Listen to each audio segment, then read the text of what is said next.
What's up, YouTube? It's Buzo Builds in my very messy room. Being a black, aspiring tech YouTuber, I'm continuously taken aback by the tragic police killings of African Americans, including those that we mourn, such as George Floyd, but also those that go unnoticed and unmourned. So I decided to whip up this little augmented reality project using the wonderful libraries Three.js and Ar.js to help champion and celebrate the Black Lives Matter movement, just to help remind those who seem to forget that Black Lives Matter. Alright, so as you see, this is the project that I want to work on. It's a little augmented reality project. It's showcasing the acronym BLM, which stands for Black Lives Matter, and it's rotating.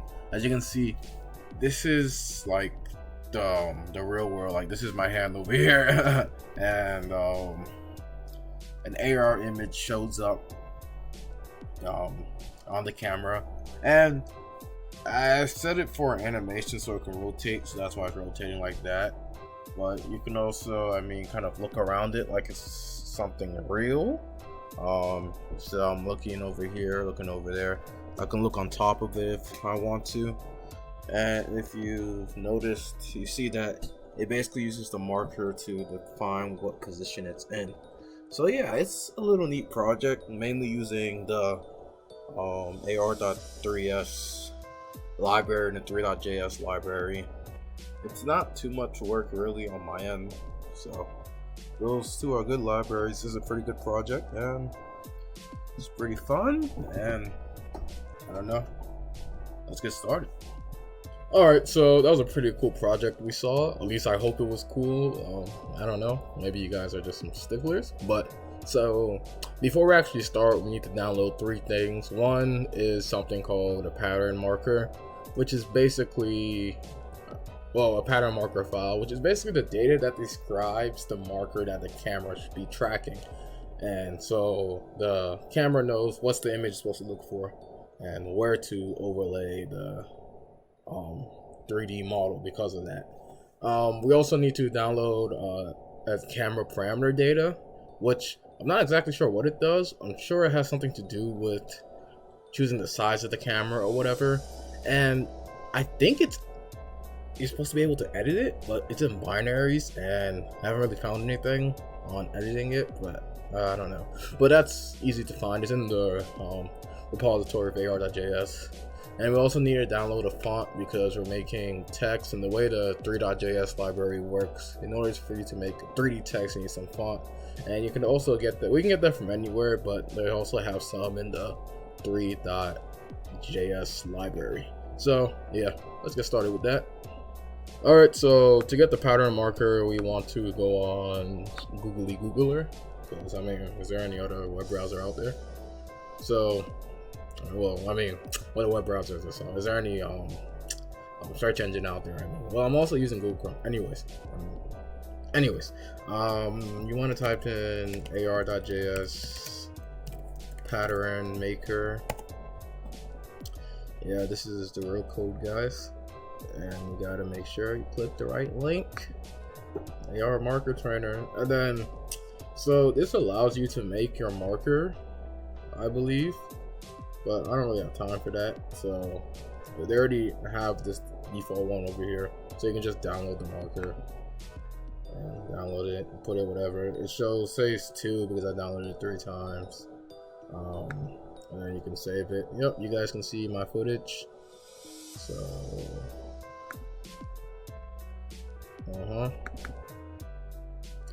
you just put that over flipper jabber.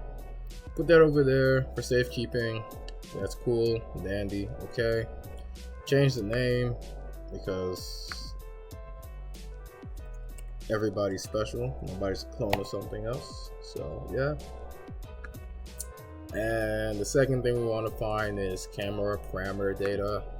That's also in Ar.js. It's associated with it, but it's in the repository. So you guys see the cool stuff y'all can do with this library. This library is nice. There's a little bit of kinks I have with it. Maybe I'll talk about it later, but it's a really good library for getting on the ground for AR. So kudos to those guys. Kudos. Wrong one. So you want to get into the repository. I forget what I was looking for. Data. And some data again, probably. Oh yeah, there it is. So camera para.data. Just download it. That's cool and dandy. And it shows 3 because I've downloaded it 4 times. Keep it here for safekeeping.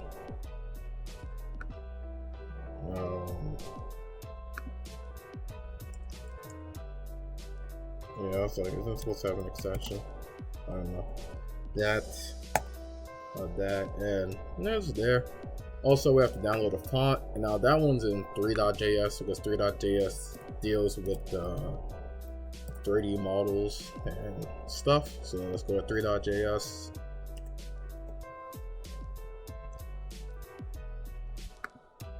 I mean, like I said, you can get a font from anywhere, but might as well just get it from here. So let's hit examples, and there it is, fonts, and genitalis. Yeah, that's definitely, I just get the feeling from that one, so let's go with that one.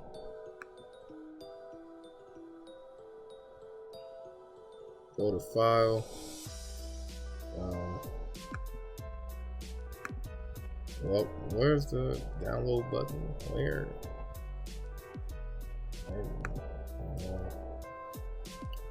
What's going on?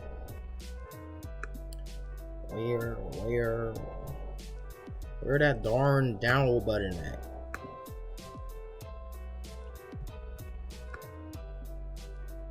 Don't make me look stupid in front of my friends. Okay, well,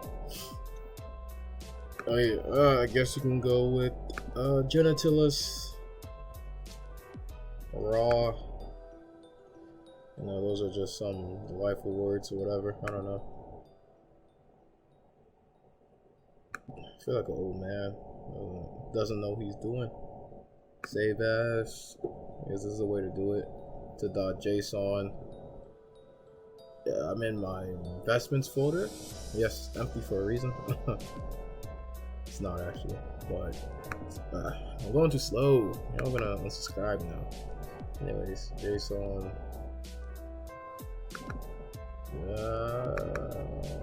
Okay, yeah, added there. Gucci dangy. We got all the stuff we need. Alright, so now we got the doogly dogglies downloaded. Let's start this. So if I haven't said so by now, I don't know, I'm recording these things out of order. The project's mainly going to be in JavaScript, but we're just going to put it in the HTML file. Yeah, so let's call this project Black BLM, because BLM, right? And so since the HTML file, we gotta, you know, take care of the basics. We gotta get our doc type going on. We gotta make our HTML tag. Tell them that we speak English. Yeah. You know, and thanks Visual Studios for keeping it real and adding these other tags, because that be duking me up. And of course, HTML has head tags as well, and HTML also has body tags.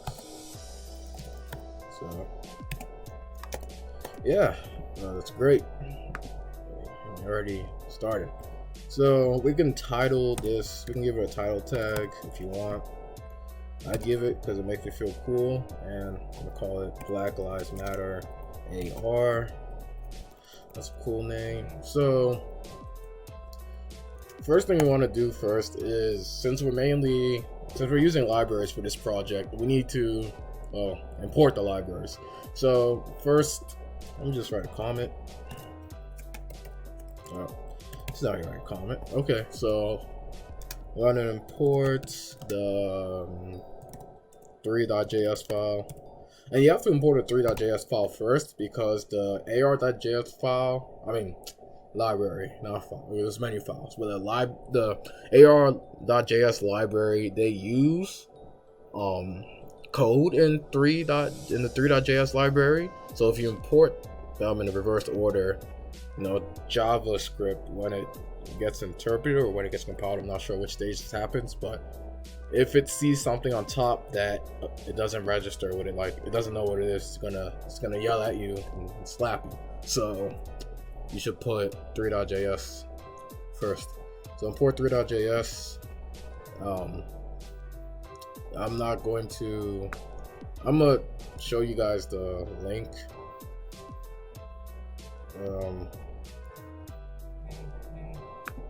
Let me put script first. So yeah, if you don't know how you import JavaScript libraries, there's kind of two ways you can do it. One, you can download it and then just link it there. But first, of course, you use the script tags, and you can either, if you have the link to the actual repository or whatever, you can just use that. And if you don't, you can download it and use the path. I'm trying to copy the link right now. I know, I'm just so scared to mess up in front of you guys, Like, just got the biggest crusher, yo. Anyways, so, and then we're gonna import ar.js lib.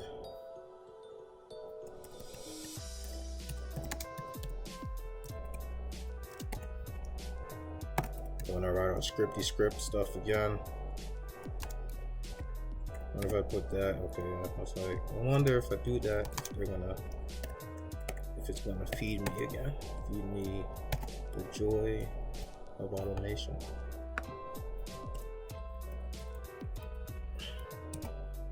You know what song's stuck in my head right now? What is it called? I Wanna Dance with Somebody. Is it that? I don't know. I wanna dance with somebody. I wanna feel the heat. Dun, dun, dun. Yes. Anyways, yeah, what you want to do, and that's basically what it is for the head. Like, that's all the head needs, and then the body is just gonna be script, and then now we can get to the coding. Don't forget to save.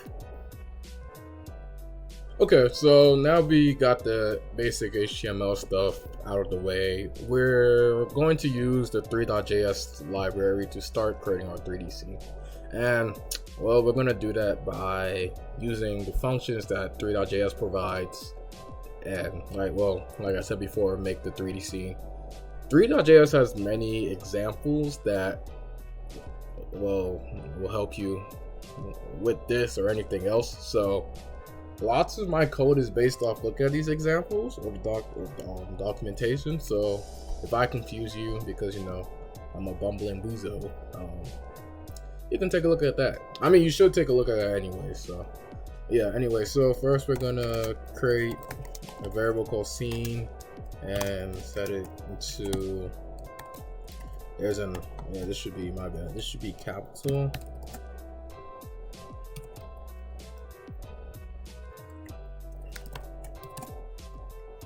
So this basically makes a scene from the Three library, and then we're also going to make a camera from the Three library.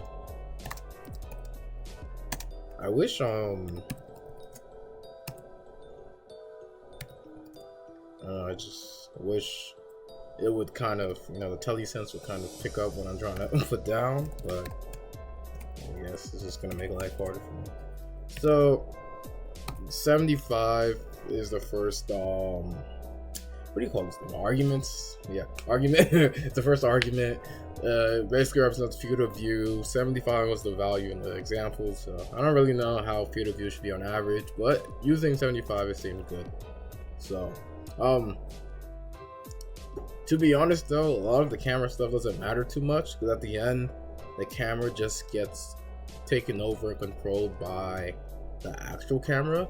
The camera that we're talking about right now is just the camera in the 3D world.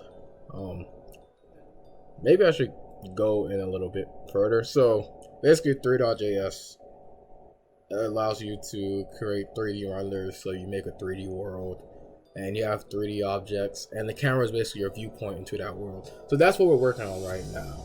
But when we add in the AR components, our camera is going to end up just being the actual camera from our device. So that sees the real world. So yeah, the next parameter is aspect ratio. So we're just gonna go with window dot inner width over window dot inner strength. I mean inner height. My bad. Inner strength is what I need. 0.1 is near, and 1000 is far. That's kind of like, what was it? Was it a field of view? I actually don't remember, but these values work. And we're gonna add the camera to the scene because that's how it happens. That's how it works. We're gonna make a renderer, which is another well, actually called a web GL renderer, which is another. Why am I mixing up my words? Anyways, it's another Three.js. Oh my gosh, it's another Three.js renderer. I mean object, and yeah. See, I shouldn't talk while coding at the same time. And it describes in the examples, as I said before, how to make these, what to put in it, defines the object kind of. Sometimes they don't, but you can, from the examples, you can see it. So, but yeah, and there's properties you want to set on this. The anti-alias, which, did I spell that right? Hold on. Anti-alias.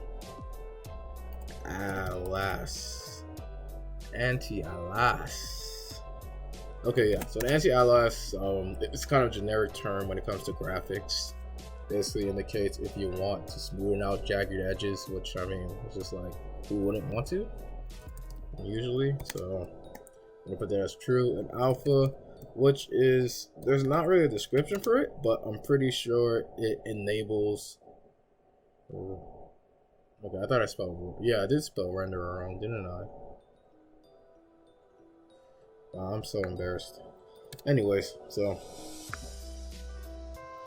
I spelled renderer wrong over here too. So anyway, alpha, it basically allows the renderer to be true. Now the renderer itself is basically just a window on the HTML file. On the HTML, like it's basically just display. It shows what the camera is seeing. And the reason we want it to be able to be transparent is because we're going to overlay this 3D world on the camera, and we want the background itself to be transparent so it can look like that the object within the 3D world are on the camera itself. It's a pretty neat trick. So yeah, but for now, we're not going to make it transparent so we can see what's going on. So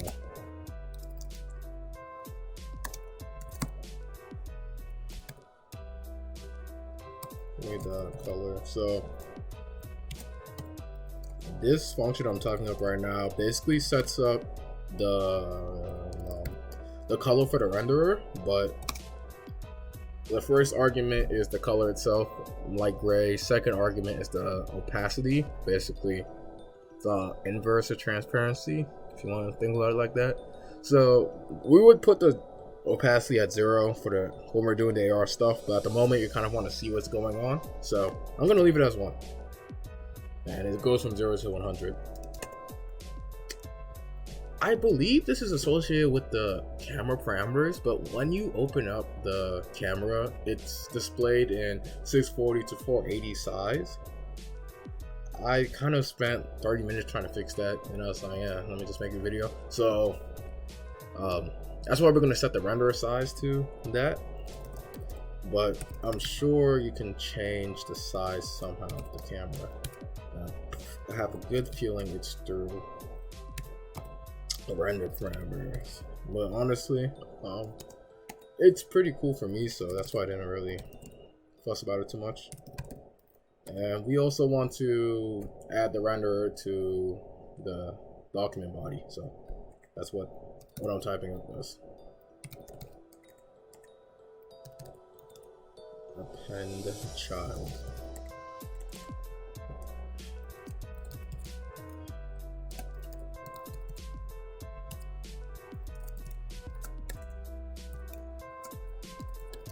So yeah, guys, any feedback and stuff is always appreciated.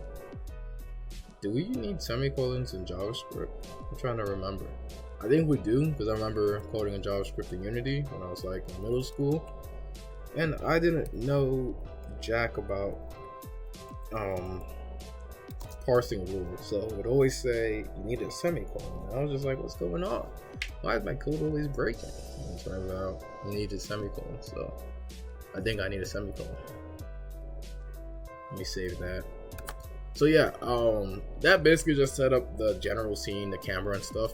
You know, we can run our thingamajig right now and see what's going on. Yeah, there it is. And new windows. I don't know what they call it. Something. Their thing, their new Windows thing. So yeah, let's see what happens. This happens, and I say not now, and nothing else happens. Wow, okay. I was actually expecting something to happen. Wow. Guess who looks goofy? Oh. Yeah, I see what's wrong. As your boy, you know, I never passed the first grade, so as a result, I never learned to spell. So let's save that. Go back to Mozilla Firefox. And there's a reason why I'm using Mozilla Firefox, which I should probably go over. But I am so dippity confused right now. Render. There must be an error then. Hold on, let's check.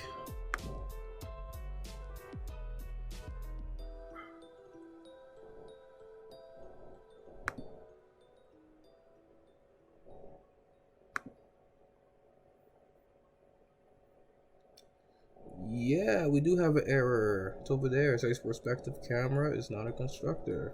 It's crazy.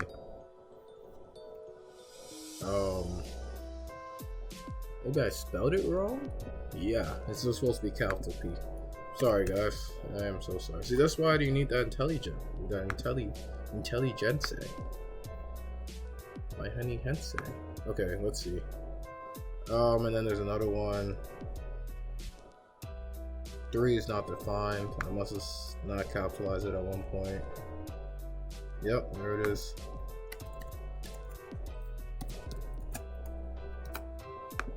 Okay, let's try that again. I don't know why you guys didn't tell me it wasn't capitalized.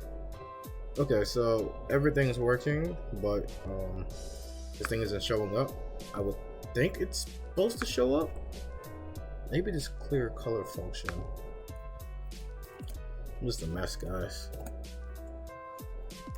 I'm not even. Why is? Hold on. Alright, this JavaScript, so you use that. But HTML commenting is so weird. I don't know why. Okay. I actually don't know why this is not showing up. This is where I cut the video. Yeah, my bad. So the reason it wasn't showing up is because you also have to set alpha to false if you want to see it. So not only does alpha allow it to be transparent, but if it's on true, it will be transparent, which I didn't know. Like I said, the and I don't mean to offend the people who made the libraries, but documentation isn't really like that, so you kind of have to rely on examples. So yeah, but as you see, I already tested it out. I was just trying to fake, but yeah, it's there. A black screen. This is our camera, our renderer. Yeah, so